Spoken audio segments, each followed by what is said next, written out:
साथियों, आप सभी का इस प्लेटफॉर्म पर स्वागत है। यहाँ पर हम चर्चा करेंगे कि दो नए भारत के आर्द्र भूमियों को रामसर स्थल के रूप में सूचीबद्ध किया गया है। तो उन्हीं के संबंध में यहाँ पर हम लोग चर्चा करेंगे और इसके अतिरिक्त आर्द्र भूमि क्या होते हैं, उनकी डिफिनेशन क्या होती है तथा रामसर स्थल के संबंध में और जो भारत के कुल रामसर स्थल हैं उनकी सूची को एक बार यहाँ पर देखेंगे। तो ये आपके आगामी परीक्षाओं के लिए काफ़ी महत्वपूर्ण है। तो चलिए प्रारंभ करते हैं। देखिए, अभी हाल ही में दो नए रामसर स्थलों को गुजरात के खिजड़िया वन्यजीव अभयारण्य और उत्तर प्रदेश के बखिरा वन्यजीव अभयारण्य को जो है रामसर स्थल के रूप में सूचीबद्ध किया गया है। तो इस प्रकार से भारत में रामसर स्थलों की जो संख्या है वो कितनी हो गई, 49 हो गई है। तो इसी के संबंध में हम लोग चर्चा करते हैं। तो 2 फरवरी 2022 को जिस दिन अंतर्राष्ट्रीय आर्द्रभूमि दिवस मनाया जाता है, इस अवसर पर भारत के 2 आर्द्रभूमि स्थलों को रामसर स्थल घोषित किया गया है। इसमें आपका खिजड़िया वन्यजीव अभयारण्य गुजरात का है, दूसरा है उत्तर प्रदेश का बखिरा वन्यजीव अभयारण्य। ये दोनों वन्यजीव अभयारण्य को रामसर संधि के तहत अंतर्राष्ट्रीय महत्ता की आर्द्रभूमि के रूप में मान्यता दी गई है। भारत में रामसर स्थल के रूप में सूचीबद्ध संरक्षित आर्द्रभूमियों की जो संख्या है कुल कितनी हो गई है, 49। पहले 47 थी, 2 और जुड़ गए, आपके कुल 49 हो गए हैं। तो ये संख्या जरूर याद रखिएगा। ये जो 49 रामसर स्थल हैं, ये इनका जो क्षेत्रफल वो कितना है, 10.93 हेक्टेयर के क्षेत्र में ये विस्तारित हैं। और ये जो पूरा क्षेत्र है जो कि ये रामसर स्थल के रूप में यहाँ पे भारत में सूचीबद्ध है, वो दक्षिण एशिया का सबसे बड़ा क्षेत्र है। अब हम लोग थोड़ा सा बात कर लेते हैं विश्व आर्द्रभूमि दिवस, जिस दिन इसको जो है बताया गया है 2 फरवरी के दिन। तो विश्व आर्द्रभूमि दिवस प्रत्येक वर्ष 2 फरवरी को मनाया जाता है। यहाँ पे महत्वपूर्ण यह है कि हर साल की जो थीम होती है, तो इस बार की भी थीम काफी महत्वपूर्ण है, परीक्षा में पूछा जा सकता है। तो 2022 की जो थीम है इसकी है वह है इंग्लिश में wetlands action for people and nature. यदि हिंदी में कहें तो लोगों और प्रकृति के लिए आर्द्रभूमि के संबंध में कार्रवाई।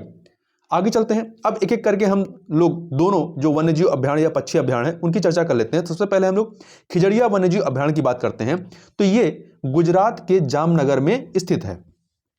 इसके बारे में अन्य फैक्टों को देखें तो 605 हेक्टेयर में फैला पक्षियों के लिए स्वर्ग, मुख्यतः प्रवासी पक्षियों के लिए स्वर्ग के रूप में प्रसिद्ध जामनगर से लगभग 10 किलोमीटर उत्तर पूर्व में कच्छ की खाड़ी के दक्षिणी तट पर स्थित है। इस अभयारण्य में 2 प्रकार के तालाब हैं, एक खारे पानी और मीठे पानी, मतलब दोनों का यहां पर आपको दोनों प्रकार के तालाब मिलते हैं। खारे पानी और मीठे पानी दोनों का मिश्रित रूप में यहां पे आर्द्रभूमि है। इस प्रकार से यह एक इसकी यूनिक क्वालिटी है। इसका निर्माण वर्ष 1920 में नवानगर के तत्कालीन राजा के द्वारा करवाया गया था। तो करवाया गया था तो ये मतलब ये मैन मेड है। तो ध्यान रखिएगा, खिजड़िया वन्यजीव अभयारण्य मैन मेड है और वहीं पे जो दूसरा बखिरा वन्यजीव अभयारण्य पक्षी विहार है वो आपका मैन मेड नहीं है, नेचुरल है। भारतीय स्वतंत्रता से पहले रूपा रेल नदी के समुद्र में प्रवेश करने से ठीक पहले उसके पानी के भंडारण के लिए एक चेक डैम बनाया गया था। यहीं पर यह जो है वन्यजीव अभयारण्य विकसित हुआ है। अब हम लोग बात करते हैं बखिरा पक्षी अभयारण्य की, जिसकी अवस्थित कहां पे है, इसकी लोकेशन। तो बखिरा पक्षी विहार जो है ये उत्तर प्रदेश के पूर्वी भाग के संत कबीर नगर जिले में स्थित एक पक्षी अभयारण्य है। तो ये बात यहां पर ध्यान रखिएगा कि ये कहां पर स्थित है। इसके अतिरिक्त इसके बारे में और फैक्टरों को देखें तो यह एक 29 वर्ग किलोमीटर क्षेत्रफल की एक विशाल झील है, जिसके आश्रय पर बहुत से पक्षी निवास व प्रजनन करते हैं। विशेषकर शीतकाल में तिब्बत, साइबेरिया, यूरोप और चीन जैसे सुदूर क्षेत्रों से प्रवास करने यहाँ पर आते हैं। इसमें यहाँ पर जो देशी विदेशी पक्षी पाए जाते हैं, यदि उनकी बात करें तो विदेशी पक्षियों में लालसर, हिविशिल, कोचार्ड, सुरखाल, गोचू, शवल, पिंटल इत्यादि नामक यहाँ पर पक्षी प्रवासी पक्षी आते हैं। वहीं स्थायी प्रवासी पक्षियों में कैमा, वाटरहैन, राइटर, कार्मोरेंट या विभिन्न प्रजाति के बगुले और सारस इत्यादि यहाँ पर मिलते हैं। वहीं उत्तर प्रदेश का जो राज्य पक्षी है जिसका नाम है सारस क्रेन, वो भी यहाँ पर बहुतायत में पाए जाते हैं। इसके अतिरिक्त यहाँ पर ग्रे हैंडिंग स्वीपमेन, जिसे भारतीय बैगनी मुरहेन या बैगनी स्वैम्प हेन भी कहा जाता है, इस अभयारण्य पर पाए जाने वाले खूबसूरत जल पक्षियों में से एक है। और इसको वर्ष 1900 ये जो अभयारण्य है इसे वर्ष 1980 में स्थापित गया था। कुछ अन्य फैक्टों की बात करें तो इतिहास के पन्नों में मोती झील के नाम से अंकित बखिरा झील को 14 मई 1990 को उत्तर प्रदेश सरकार ने अधिसूचना जारी करते हुए बखिरा पक्षी विहार का दर्जा प्रदान किया था। तभी से झील में पक्षियों का शिकार जो है वो प्रतिबंधित कर दिया गया था। और ये इसकी जो लोकेशन है आप देखेंगे तो संत कबीर नगर का जो मुख्यालय है खलीलाबाद, वहां से लगभग 20 किलोमीटर दूर ये स्थित है। इसके अतिरिक्त इस झील को महाराजगंज के साहगी बरवा क्षेत्र से जोड़ते हुए वर्ष 1997 में यहाँ रेंज कार्यालय की स्थापना की गई थी। और बखिरा झील संबंधित एक किदवंती भी है। किदवंती के अनुसार किसी समय पर बखिरा झील एक खूबसूरत नगर हुआ करता था, लेकिन प्राकृतिक व भौगोलिक कारणों से झील में परिवर्तित हो गया। अब हम लोग आगे चलते हैं, आगे बात कर लेते हैं आर्द्रभूमि की कि आर्द्रभूमि क्या होती है। तो देखिए, आर्द्रभूमियों पर रामसर अभिसमय के अनुसार दलदली भूमि वाले क्षेत्र, जल भरण वाले इलाके, शुष्क प्रदेश इत्यादि को आर्द्रभूमि के रूप में परिभाषित किया गया था। इसके तहत प्राकृतिक अथवा कृत्रिम, स्थायी अथवा अस्थायी, पूर्णकालिक आर्द्र अथवा अल्पकालीन, स्थिर जल अथवा अस्थिर जल, मीठा या लवणीय जल, इन सभी प्रकार के जलों वाले स्थल आर्द्रभूमि के अंतर्गत आते हैं। साथ ही समुद्री जल के ऐसे क्षेत्र जिनकी गहराई कम ज्वार, लो टाइड में 6 मीटर से अधिक नहीं जाती है, वे भी आर्द्रभूमि कहलाते हैं। अब इनका महत्व क्या है? तो महत्व के तहत आर्द्रभूमियां जो है मानव के अस्तित्व के लिए अत्यावश्यक है। इनसे मनुष्य को अनगिनत लाभ प्राप्त होते हैं, जैसे ताजे जल की आपूर्ति, खाद्य एवं निर्माण सामग्रियों की प्राप्ति इत्यादि। वहीं साथ ही ये बाढ़ नियंत्रण, भूजल पुनर्भरण अर्थात ग्राउंड वाटर रिचार्ज तथा जलवायु परिवर्तन के प्रभावों को कम करने में भी ये सहायक होते हैं। वहीं यदि हम लोग रामसर अभिसमय की बात करें कि ये रामसर कन्वेंशन है क्या, तो देखिए, आर्द्रभूमियों पर अभिसमय अर्थात कन्वेंशन ऑन वेटलैंड्स को रामसर अभिसमय के नाम से भी जाना जाता है। यह आर्द्रभूमियों एवं उनके संसाधनों के संरक्षण तथा समझदारी पूर्वक उपयोग हेतु एक अंतर सरकारी संधि है। इस संधि का उद्देश्य स्थानीय तथा राष्ट्रीय कार्रवाइयों और अंतर्राष्ट्रीय सहयोग के माध्यम से आर्द्रभूमियों के संरक्षण को सुनिश्चित करना है। इस अभिसमय या कन्वेंशन का नामकरण जो है ईरान के शहर रामसर के नाम पर किया गया, जहां वर्ष 1971 में 2 फरवरी 1971 में यह अभिसमय या कन्वेंशन हस्ताक्षरित हुआ था। रामसर अभिसमय वर्ष 1975 में प्रभावी होता है। 1971 में हस्ताक्षर होते हैं, 75 में प्रभावी होता है। वर्तमान में इस अभिसमय के हस्ताक्षरकर्ता देशों की संख्या 172 है। यदि भारत की बात करें कि भारत ने इस पर हस्ताक्षर कब किए थे, तो भारत ने 1982 में इस पर हस्ताक्षर किए थे। आगे चलते हैं, एक सेकंड आगे देखें तो रामसर सूची की बात कर लेते हैं। रामसर सूची क्या होता है? इस अभिसमय में शामिल होते समय प्रत्येक देश को अपने क्षेत्र के अंतर्गत स्थित न्यूनतम एक आर्द्रभूमि स्थल को अंतरराष्ट्रीय महत्व की आर्द्रभूमियों की सूची या सूची list of wetlands of international importance में शामिल किए जाने के लिए नामित करना होता है। अंतरराष्ट्रीय महत्व की आर्द्रभूमियों की सूची को रामसर सूची भी कहा जाता है। वर्तमान में यह रामसर सूची विश्व में संरक्षित क्षेत्रों या प्रोटेक्टेड एरिया का सबसे बड़ा नेटवर्क है। वर्तमान में विश्व भर में स्थित रामसर स्थलों की जो कुल संख्या है वो 2435 से भी ज्यादा है। इन रामसर स्थलों के अंतर्गत कुल 25,46,85,425 हेक्टेयर क्षेत्र से अधिक क्षेत्र जो है वो आच्छादित है।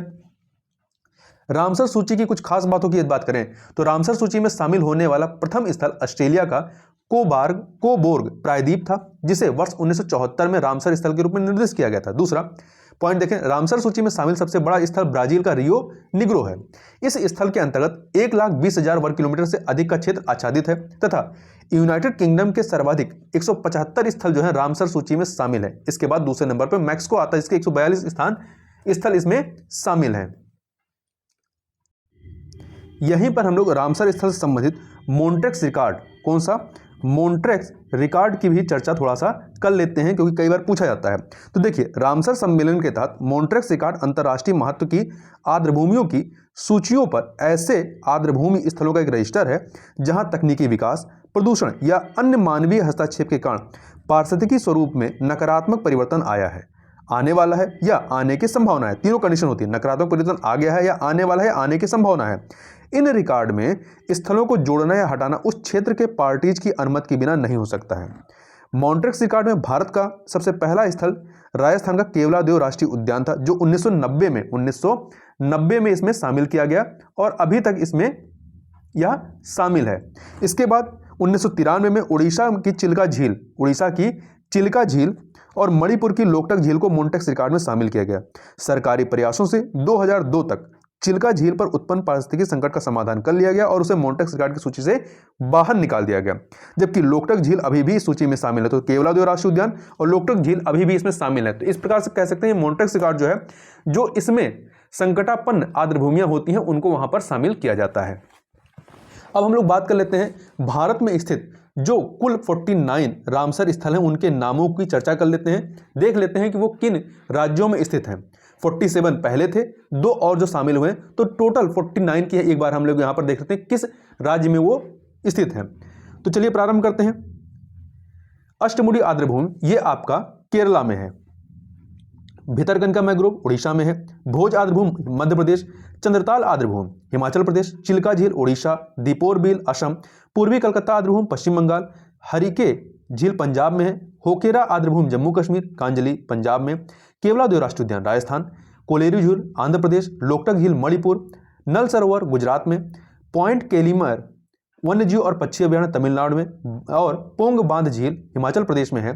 इसके अतिरिक्त रेणुका आर्द्रभूमि हिमाचल प्रदेश, रोपण पंजाब में, रुद्रसागर त्रिपुरा में, सांबर झील राजस्थान में, शास्था मकोट्टा झील केरल में है, सुंदरबन आर्द्रभूमि पश्चिम बंगाल में, सुरिनसर मानसर झील जम्मू कश्मीर में है, तोशो मोरारी लद्दाख में है, ऊपरी गंगा नदी उत्तर प्रदेश में है, वेम्बनाड कोल आर्द्रभूमि केरल में। यहां ध्यान रखिए तोशो मोरारी पहले जब तक लद्दाख और जम्मू कश्मीर अलग अलग संघशासित प्रदेश नहीं बने थे तब तक इसे जम्मू कश्मीर ही कहा जाता था।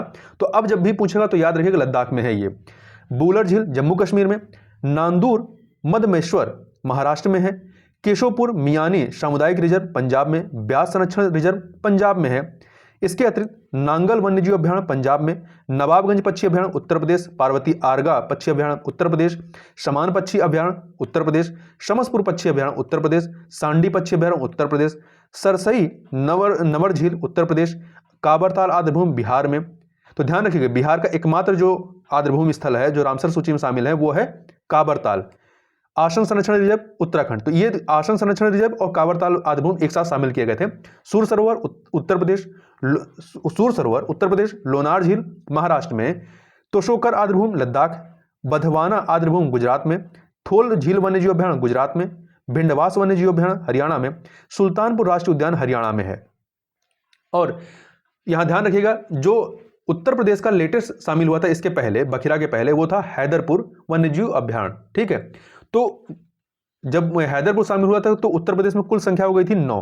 अब इसमें बखिरा वन्यजीव अभ्यारण्य भी शामिल हो गया है, तो उत्तर प्रदेश से कुल 10 स्थलों को जो है रामसर सूची में शामिल किया गया है, ये संख्या याद रखिएगा। जबकि गुजरात में बात करें तो पहले 3 थे, नाल सरोवर पक्षी अभ्यारण्य, थोल वन्यजीव अभ्यारण्य, बधवाना आर्द्रभूमि, और अब एक और शामिल हो गया है खिजड़िया वन्यजीव अभ्यारण्य। तो इस प्रकार से गुजरात में आपके 4 हो गए हैं। तो ये कुछ इंपॉर्टेंट पॉइंट थे जिनको आपको जानना जरूरी है और आपके आगामी परीक्षाओं के लिए काफी महत्वपूर्ण है। तो इस वीडियो में बस इतना ही, मिलते हैं नेक्स्ट वीडियो में, तब तक के लिए बहुत बहुत धन्यवाद।